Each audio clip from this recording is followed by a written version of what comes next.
Hi, you're listening to Everyday Superpowers, currently known as Everyday Hay Fever, so I apologise in advance for the sniffles. Today we're going to be learning about encroaching and personal space. In general, if you enjoy learning about body language and nonverbal communication, I would recommend you like and subscribe. And if you have a video of your own you want me to do, regarding any sort of concept regarding body language, any questions you have, I'll keep it completely anonymous and we'll get it answered. Click the link in my bio. Thank you. Okay, so just to start, I'm going to clarify, right? We're talking about personal space and people intruding on your personal space. Now, this is within 4 feet of you. So there's a 4-foot circle around you which classifies as your personal space. When it gets to 1.5 meters around you and less, that is classified as your intimate space. Okay, so to re-clarify, you've got a circle around you. 1.5 foot of that is your intimate space, reserved for those ever so close to you, literally and psychologically. When it comes to 4 foot around you, that's your personal space. So given you're a territorial individual, as most of us are, considering we are animals, that personal space is something we keep an eye on, and we are very, we have to ensure comfort within that space, otherwise we are going to be triggered biologically, psychologically, and so on and so forth.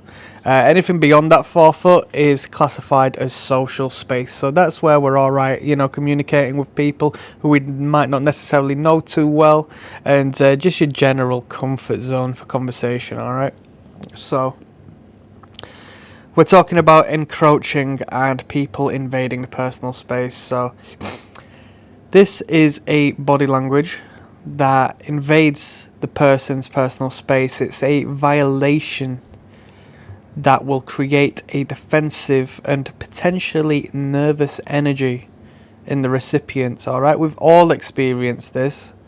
You might be an individual who has invaded that personal space, whether it be years back, or maybe you still do it today. Maybe you're not aware. You might be a little more socially naive and not understand that the individual doesn't want you coming in and touching them or speaking to them, whispering in their ear and so forth. Okay, maybe you'll learn this after this video. So it can be indicative of a power play. So I have a boss, yeah, or let me say I did have a boss. All right, I don't have a boss no more, but I used to have a boss who, when I was working in the office, would come and massage my shoulders. Like, he would come out of nowhere behind me and massage my shoulders. Don't get me wrong, having a massage is alright, but it made me feel very uncomfortable because I didn't ask for it, and he came and intruded and violated my personal space. Why did he do that? Because it was a power play, because he's my boss.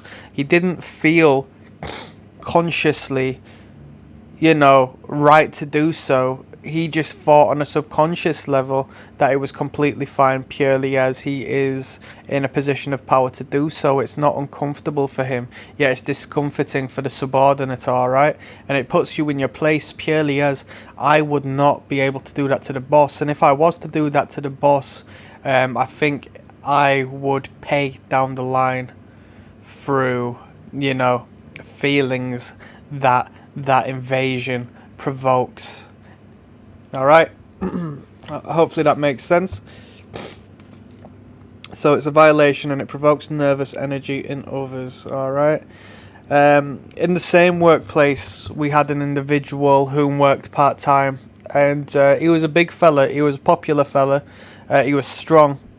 He had good size on him, and he was to a degree hypermasculine. Now, I don't know whether it was a compensation for something else, but he was a very hypermasculine, overt man, and he would have no problem touching you, which isn't a problem. There's nothing, when an individual comes and happens to bump into you, or when an individual prolonged touches you, it could be a sign of comfort on their their side that they're comfortable with you enough to do so.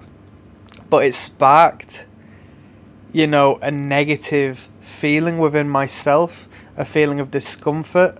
It triggered a threat response. So I would be at a desk, and then this individual will come down, sit beside me, inquire as to what I'm doing, put his hand on the table and touch my hand, just ever so subtly, but that connection's there, and obviously we feel human touch. So it starts sending alarms off in my head as to, my brain starts making up mathematical sort of equations as to what the purpose behind this behavior is. And this isn't on a conscious level. This is sort of a nervous response my brain has been triggered into to see as to whether this individual is trying to force me out of my own territory. So I'm uncomfortable by this invasion of my personal space. Do I now move out of my space to move away, signaling this individual is the dominant one because they forced me out of this place? Or is this some sort of sexual come on? And is it, actually detrimental for me to leave my hand here? And so on and so forth. So invasion of somebody's personal space does trigger the brain into a, hyper-aware state, purely because it's there to save your life. It's a survival instinctive mechanism, okay, to ensure that any sort of potential threat is kept at bay. So it's quite deep. It's quite a deep, mechanism. Now, on the flip side, or actually parallel to what I referenced last, the invasion of the personal space and entering the personal space is used regarding flirtation and attraction, okay, as well as the aggressive side of things. Or you could aggressively flirt with someone by stepping into that personal space. So I personally believe when it comes to body language and nonverbal communication, there is a lot of behaviors and gestures and communications you can dumb down purely to attraction versus repulsion. So if somebody is attracted to something, they move towards something, they are magnetized by something, okay, whereas if they're repulsed, they move away. So why is someone who is repulsed by you going to enter your personal space? They're not going to. But somebody who is attracted to you is going to step closer to you and get closer to you and perhaps physically touch you through indirect or overt means. Right, so I'm going to speak to men because my demographic tends to be predominantly men at this moment in time. So if a woman touches you through any means, bumps into you, touches your arm whilst you're speaking, so on and so forth, right? And you've ever wondered, is she attracted to me? I like her, which may possibly be triggered by the endorphin rush of the physical touch anyway. But take into consideration, a woman or an individual, full stop, is not going to touch that it doesn't want to touch. It's attraction, plain and simple, okay? So just take that and nullify it to its most basic principle, attraction versus repulsion, alright? So when we are attracted, when an individual is attracted to you, they may step closer to you rather so than away from you. Now, it's up to you to step out of that space if you feel uncomfortable, or you can remain in that space, and what that does is that is symbolic to the other individual that you are comfortable with that invasion of space. And I'll tell you what the biggest invasion of space is: deep intimacy, sexual contact. Alright, so that's the end result of somebody entering your personal space on a sexual basis if you reciprocate that, okay? So if you are dating and somebody steps inside your personal space, they may be trying to identify whether you are going to run off or not, alright? They might be testing the waters.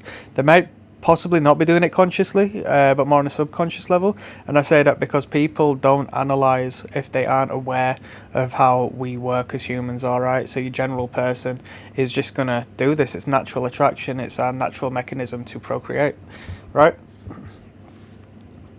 So someone might not know the social norms and requirements necessary for good communication. So some people might just be what we consider a space invader. They may just be ignorant to the facts and just be a bit too invasive of your personal space. I'm sure we've all met them sort of people. The people who follow you around and just really get too close. Maybe their breath smells. You don't want to be close enough to smell someone's breath, you know what I mean? So take that into consideration. Okay, so let's pay attention to times when we can't get away from, people within our personal space. Let's talk about public transport and big crowds, such as at live concerts and so forth. We deal with people in our personal and intimate space on public transport because we have to, and it's a necessity, although our body language secretes an indirect response. Maybe not as overtly triggering as someone coming to sit next to you on a bus when there's 1,000 free seats, but if it's a packed tube, I've spent a lot of time in London, so when I'm on the tube underground and it's absolutely packed, you will see that people will not face those whom are close to them. Why?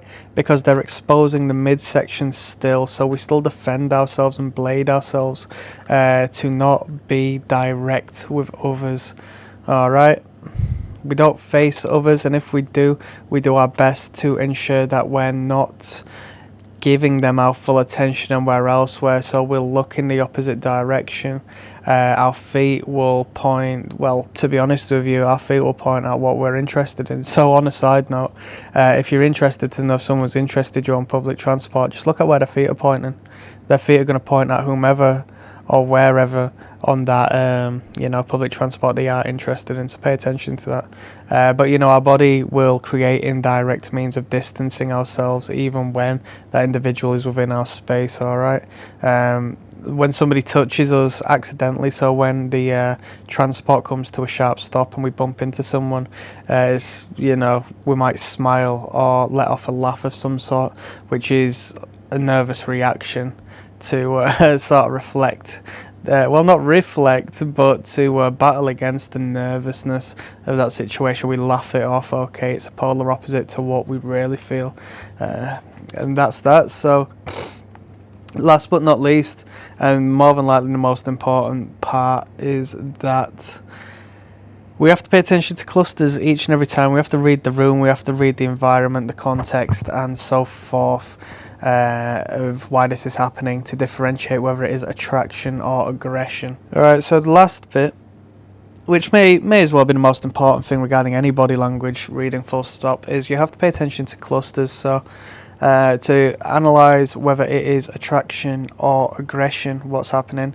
we would say that 25%, if not more, of the equation is the sex of the individuals. Okay, as two men coming together, bumping themselves into each other, may be more of a sign of aggression and a power display, rather so than a man and a woman invading that man's space. Okay, as that would be deemed more in a sexualized manner. We go to supermarkets, don't we? So when I buy something at the self-serve checkout and I buy some alcohol, and a woman comes to sign me off as legal age so I can buy the alcohol, she doesn't have to touch me or bump into me. She can keep her distance to do it, but she doesn't. She bumps into me, alright? So I will read that as attraction, sexual behaviour.